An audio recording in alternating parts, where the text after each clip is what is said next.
تو وہ آزاد امیدوار کے طور پر انہوں نے پھر الیکشن لڑا، جس حلقے سے پہلے سے لڑتے تھے، اور رکن پارلیمنٹ منتخب ہو گئے۔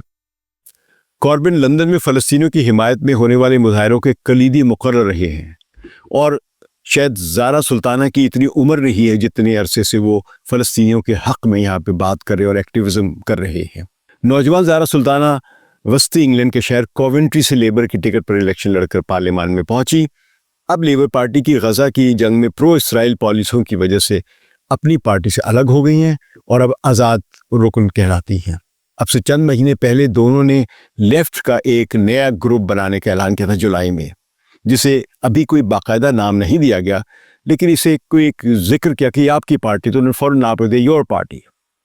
تب یہ یور پارٹی بظاہر کہلا رہی، لیکن اس کا رجسٹرڈ نیم نہیں ہے۔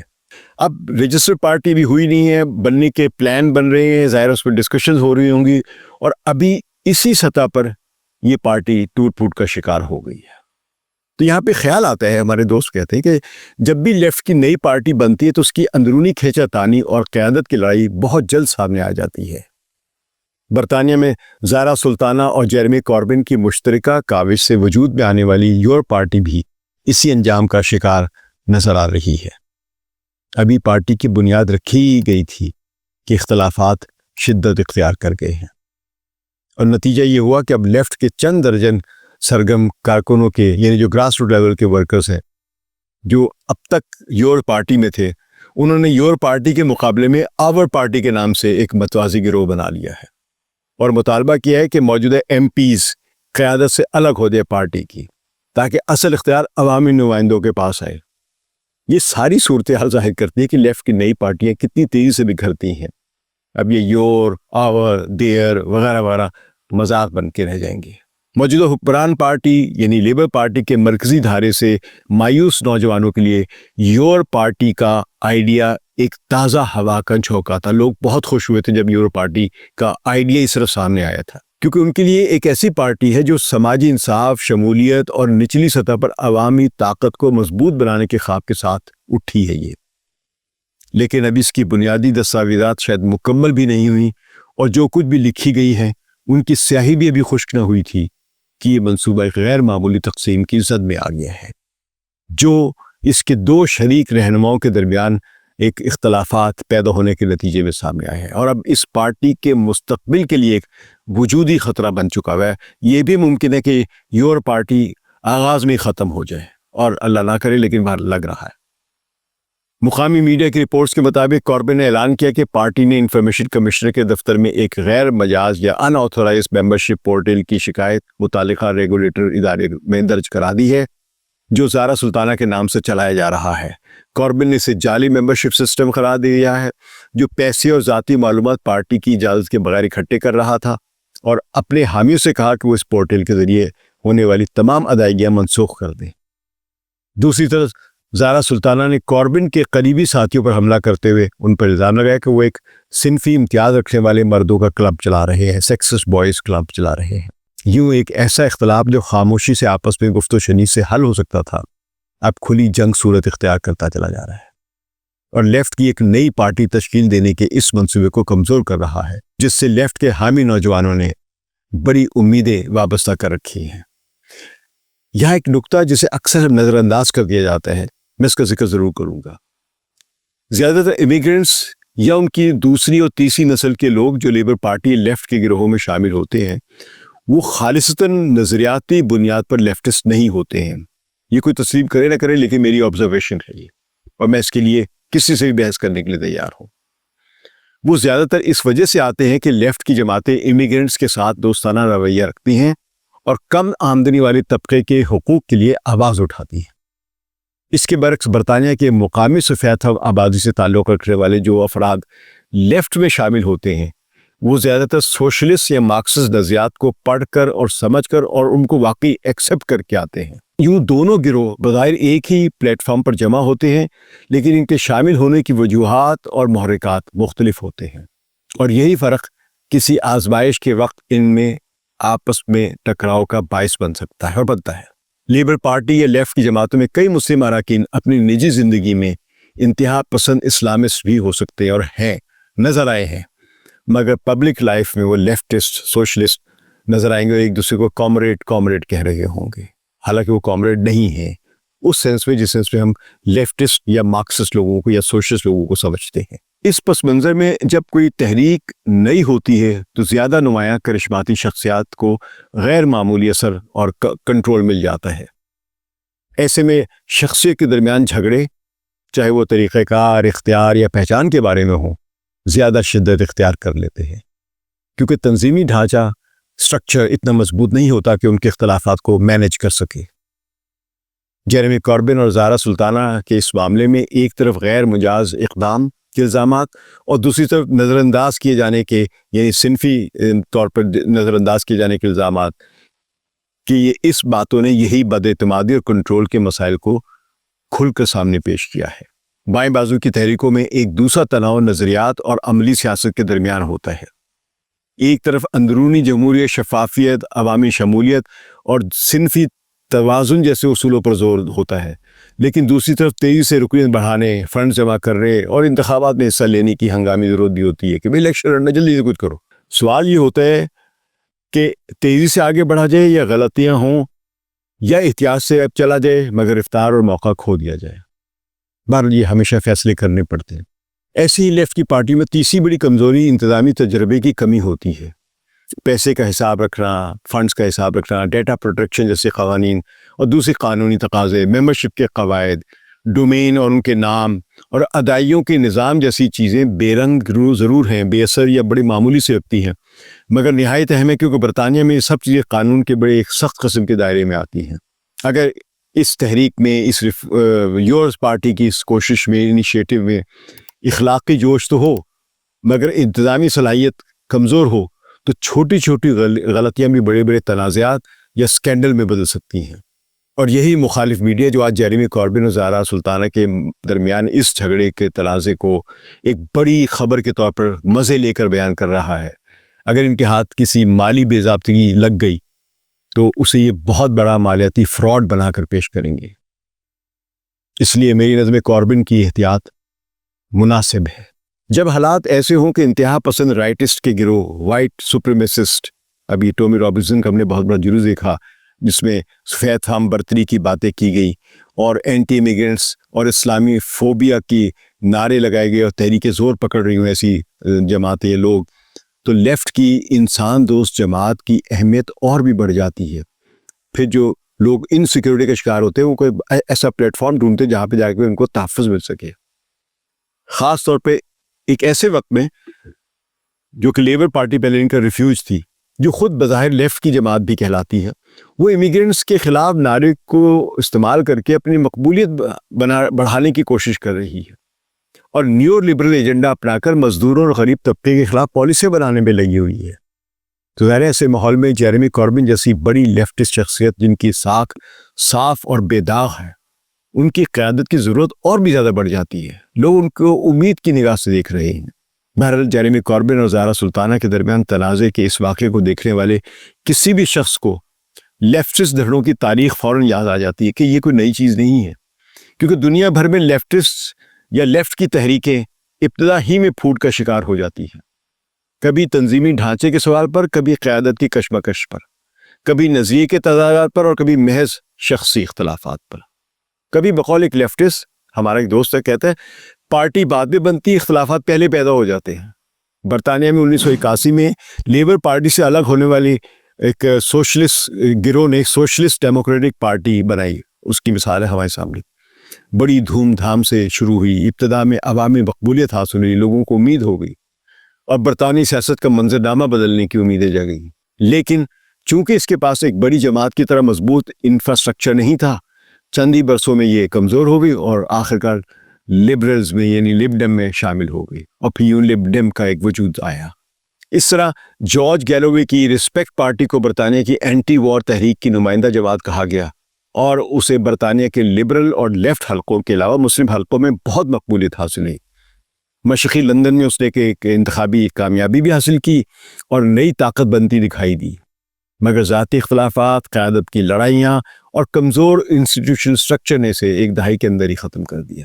یہ صرف برطانیہ نہیں، یورپ میں یونان کی سیریزا اور اسپین کی پوڈیمس تازہ مثالیں ہیں۔ یہ لیفٹ کی پارٹیاں بڑی طاقتور بن کے ابھری.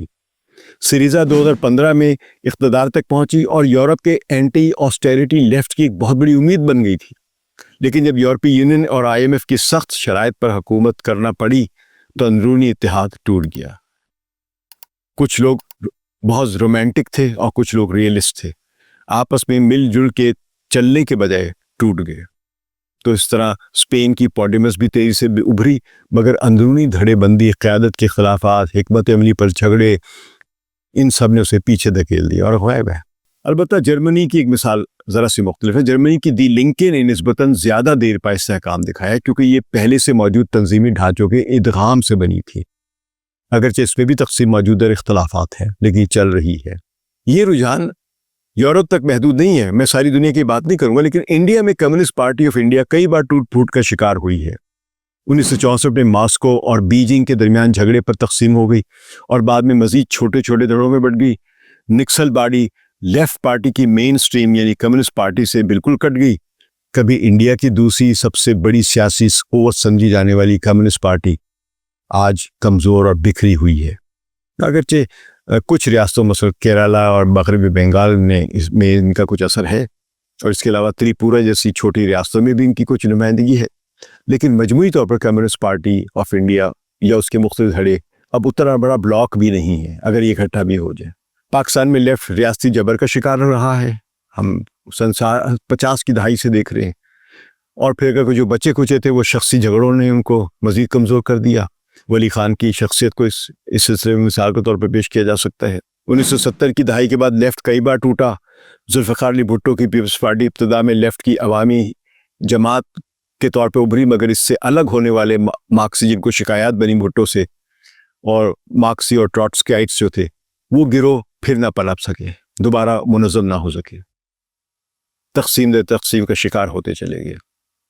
پاکستان میں طلباء تحریکیں اور مزدور یونینز طاقتور تھیں بائیں بازو کی، مگر اندرونی تقسیم نے انہیں بھی غیر مؤثر کر دیا. اور یوں جماعت اسلامی اور مسلم لیگ نون سے جڑی ہوئی اور رائٹ قوتوں سے جڑی ہوئی تنظیمیں اور فوج کی حمایت یافتہ تنظیمیں انہوں نے لیفٹ کی جماعتوں کو یا تنظیموں کو یا اسٹوڈنٹس یونین کو دیوار سے لگا دیا. آج لیفٹ پاکستان میں عوامی ورکرز پارٹی، مزدور کسان پارٹی، لیبر پارٹی پاکستان اور مختلف طلباء تنظیموں یا اسٹوڈنٹ انیشیٹو کی حد تک محدود ہے، جو اپنی چھوٹی چھوٹی سطح پر کام کر رہے ہیں، لیکن ان کی قومی سطح پر کوئی انتخابی حیثیت نہیں ہے. لاہور میں لیفٹ کے معروف رہنما فاروق طارق کہتے ہیں، اور لکھا بھی انہوں نے، کہ پاکستان میں تمام طبقاتی تضادات گہرے ہو رہے ہیں جو لیفٹ پالیٹکس کی گنجائش بڑھاتے ہیں، مگر حقیقت یہ ہے کہ غربت اور مزدور دشمن اور کسان دشمن پالیسیوں کے باوجود لیفٹ اب بھی کمزور ہے. یعنی زمین ہموار ہے، حالات سازگار ہیں لیفٹ کی پارٹی بنانے کے، لیکن لیفٹ ابھی بھی کمزور ہے. وہ بہتر بتا سکتے ہیں کہ اس کے اسباب کیا ہیں. پر میری نظر میں یہ تمام مثالیں ایک ہی تشخیص کی طرف اشارہ کرتی ہیں کہ لیفٹ کی تحریکیں شروع میں ہی تقسیم ہو جاتی ہیں، اور اس کی بڑی وجہ جو ہے ان میں کمزور تنظیمی ڈھانچہ، شخصی کشمکش اور ایسے تنازعات جو دراصل محض انتظامی مسائل ہوتے ہیں لیکن وہ نظریاتی سطح کے تصادم بن جاتے ہیں یا شخصی تضادات ہوتے ہیں. ان کو سمجھیے کہ وہ لینن کے اور ٹراٹسکیٹس کے اور اسٹالن کے اور کس کی لڑائیاں بنا دیتے ہیں، ماؤ گروپ بن جاتا ہے وغیرہ وغیرہ. جیرمی کوربن اور زارا سلطانہ کے درمیان پیدا ہونے والے اس حالیہ تنازع میں بھی یہی پہلو شامل ہیں. سب سے پہلے ایک واضح گورننس کا خلا تھا. رقم یعنی ڈونیشنز، فنڈز، ڈیٹا اور رابطوں پر کن کا اختیار ہوگا کسی کو نہیں معلوم تھا. ان آتھورائز پورٹل اسی خلا کی علامت ہے. دوسرا شخصی کشمکش تھی. ایک معمر باوقار رہنما اور دوسری طرف ایک نوجوان سیاستدان کے درمیان توازن قائم رکھنا شروع سے ایک نازک معاملہ تھا، اور جب یہ جھگڑا نجی طور پر حل ہونے کے بجائے عوامی سطح پر پھیل گیا، پبلک میں آ گیا ہے، تو اب نقصان کھل کر سامنے آ گیا ہے. حالانکہ جیرمی کوربن کی قیادت بالآخر زارا سلطانہ ہی کو بناتی بلکہ ان کی لیڈرشپ کو مضبوط کرتی، مگر ہائے رے بے صبری گرم خون کی نشانی ہے. تیسرا صنفی پہلو کا یہ ذکر جو ہے، زارا سلطانہ جو اپنے مخالفین کو صنفی امتیاز رکھنے والا مردوں کا کلب کہا، تو یہ معاملہ فوراً ایک وسیع تر حساس مسئلے میں بدل گیا ہوا ہے.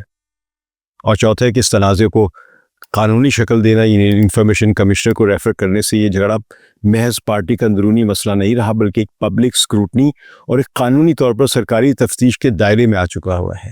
دیکھیں کیا بنتا ہے اس کا۔ یوں یہ تنازع ایک پیدائشی نقص یا جینیٹیکل ڈیفیکٹ کی جھلک دکھاتا ہے جس کا الزام اکثر لیفٹ جماعتوں پر لگایا جاتا ہے۔ ان کے گروہ یا پارٹیاں زیادہ دیر اکٹھے نہیں چل سکتے ہیں۔ دانشور بحث کرتے ہیں، اختلافات کرتے ہیں، لیکن جب دانشور عمل کا وقت آتا ہے تو اتحاد برقرار نہیں رکھ پاتے۔ یہ سوال کہ لیفٹ کی جماعتیں بار بار کیوں تقسیم ہوتی ہیں کئی وجوہات رکھتا ہے۔ نظریاتی سختی اور کمپرومائز سے انکار، کمزور انسٹیٹیوشنل سٹرکچر، محدود وسائل پر جھگڑے، میڈیا اور عوامی دباؤ کا اثر، اور نئی نسل اور پرانی نسل کے درمیان جو فرق ہے، یہ سب مل کر ہر بار تحریک کو، لیفٹ کی کسی بھی انیشیٹو کو توڑ دیتے ہیں۔ اور سب سے بڑھ کر کہ یہ کہ لیفٹ کی کوئی پارٹی کتنی ہی چھوٹی کیوں نہ ہو، اس کے معمولی سے بھی اختلافات کو کارپوریٹ میڈیا کافی پروجیکشن دیتا ہے، جس کی وجہ سے لیفٹ تیزی سے بدنام ہوتا ہے اور لوگ مایوس ہوتے ہیں۔ اس کے علاوہ بعض لوگ ریاستی انٹیلیجنس ایجنسیوں کی خفیہ مداخلت کو بھی ایک اہم فیکٹر کے طور پر بیان کرتے ہیں، اور یہ بڑا اہم مسئلہ ہے۔ مگر لیفٹ کی اس تاریخ سے سبق بھی لیا جا سکتا ہے۔ کوئی بھی تحریک سیاسی جیسے کہ یہ یور پارٹی ہے، اگر اپنی بقا چاہتی ہے تو اسے ابتدا ہی میں واضح اصول بنانے ہوں گے، وضع کرنا ہوں گے۔ ڈونیشنز، ممبرشپ فی، ڈیٹا اور رابطوں کے سخت قواعد، اور قیادت اور انتظام کے درمیان تفریق، خواتین اور اقلیتوں کی شمولیت کے ادارہ جاتی انسٹیٹیوشنل اقدامات، شفاف رد عمل اور مزدور یونینوں یا NGOs جیسے ادارہ جاتی اتحادیوں کی حمایت رکھنے کے لیے۔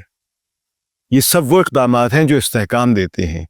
جرمنی کی، جیسے کہ میں نے ذکر دی، لنکے جو ہے وہ ان مسائل سے بچی رہی، اور ان مسائل کی کمی نے اسے ریسپیکٹ پارٹی یا سوشل ڈیموکریٹک پارٹی یا جنوبی ایشیا کے لیفٹ کی طرح کمزور نہیں ہونے دیا ہے۔ اس سوال کا جواب کہ آیا ہر لیفٹ انیشیٹو میں کوئی پیدائشی نقص ہوتا ہے، تو الزام تو لگتا ہے جیسے میں نے بھی عرض کیا ہے، تو لیکن محسوس ہوتا ہے کہ ہاں اس میں کوئی پرابلم ہے، کیونکہ اکثر بائیں بازو کی جماعتیں بڑے اخلاقی اصولوں اور عوامی امنگوں کے ساتھ لانچ کی جاتی ہیں، لیکن ساتھ ہی انسٹیٹیوشنل کمزوری، عمل میں کمزوری اور شخصی جھگڑے بھی ان کو اپنے ساتھ گھیر لیتے ہیں۔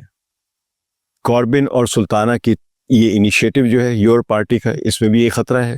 یہ حقیقت ہے کہ لیفٹ کی طرف جھکاؤ رکھنے والے عوام میں اب بھی مین سٹریم لبرل یا نام نہاد لیفٹ کی پارٹیوں سے بہت بڑی مایوسی موجود ہے، اور ایسے میں ایک نئی لیفٹ کی جماعت کے لیے جگہ موجود ہے۔ لوگ چاہتے بنائے کوئی، لیکن اگر یہ جیریمی کوربن اور زارا سلطانہ کا تنازع یہ سلجھایا نہ گیا تو نوجوان یا تو دیگر متبادل تلاش کریں گے، کہیں اور جائیں گے، یا مایوس ہو کر سیاست سے ہی کنارہ کش ہو جائیں گے، اپنی نوکریوں میں پڑ جائیں گے۔